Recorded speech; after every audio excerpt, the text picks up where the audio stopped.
times for this speech are 6, 7, and 8 minutes, respectively, to begin with speaker's first words.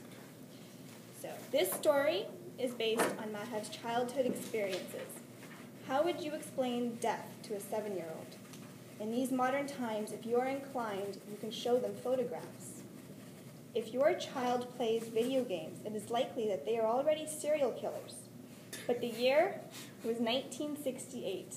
Photography was still in black and white, and photos of dead people were hard to come by.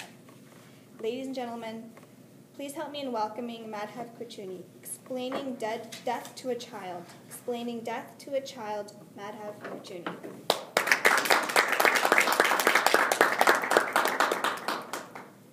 Madam Toastmaster, fellow Toastmasters, honored guests.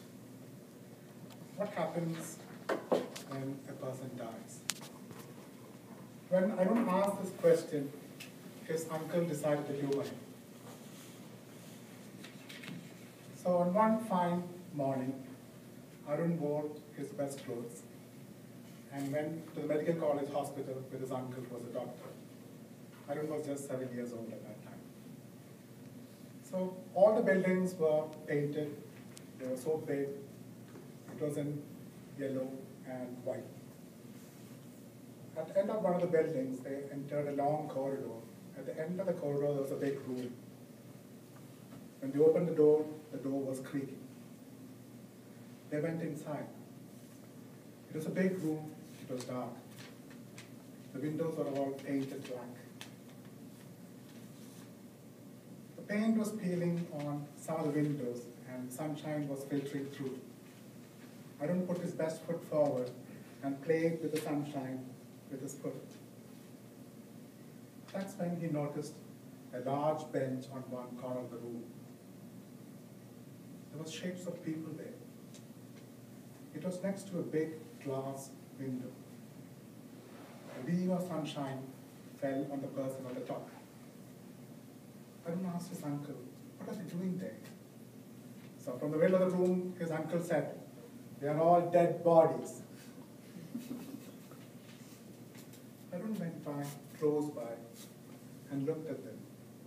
There were 5 people stacked one on top of the other. He counted them 1, 2, 3, 4, 5, and they crouched down. There was one person below the bench, wrapped in dirty, torn newspaper sheets. "Are they men or women?" he asked his uncle. His uncle replied, "Does it matter?" They all looked the same to him. Dirty, shrunken, eyes closed, skin the color of dark green, and they all smelt. That night, Arun didn't sleep much.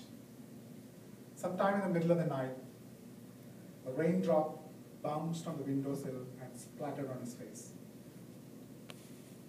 It was raining heavily outside. He kept thinking about the person below the bench. Then he felt a familiar pain in his stomach. He called, "Uncle!" His uncle, in response, turned over to the other side. He was sleeping in the bed next, pulled the blanket over his face. Arun waited for the next roll of thunder to subside, and he called out loud, "Uncle!"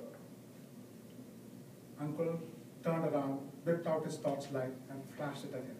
"What? What do you want?" "I have to go to the bathroom," Arun said. "Okay, go on." Then he flashed his torch and told him to go to the urinal next to the bedroom. "No, I want to go to the other bathroom." The other bathroom is situated in older houses. It was an outhouse. They had the baths and the toilets outside the house. So to go there, they had to descend a narrow flight of wooden steps, open a heavy pair of wooden doors, and go outside. When they reached the quadrangle, they had to go through another pair of wooden doors to the long corridor that ran the entire length of the house. During all this commotion, the whole household woke up.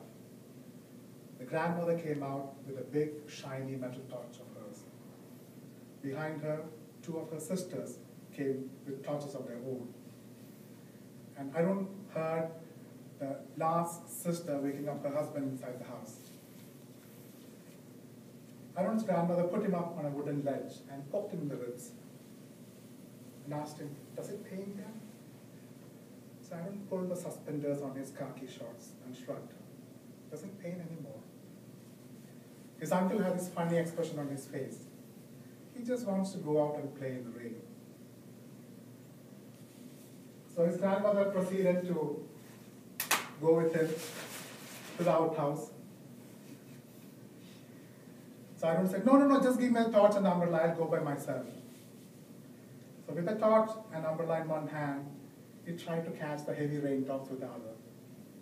From one puddle to the other, he jumped, dancing between the torchlights. His whole family was aiming at him. He reached there, went to the toilet seat, kept the door open, and put the lit torchlight on a water jug on a wooden ledge. The torchlight rolled a few times, highlighting the cobwebs on the ceiling between the wooden rafters. He sat there on his haunches, looking outside at the dark sky. Between the leaves and the trees and the rain, he saw the lightning coming from the skies. The next bout of lightning stayed for a longer time. It hung from the sky like a live electric wire trying to reach him. Just then a thought entered his mind. Did those people die of lightning? If I die, would they place me on top of the bench or below the bench? Is the place below the bench, is that hell? He decided he'll ask his uncle. He would know. Madam Toastmaster.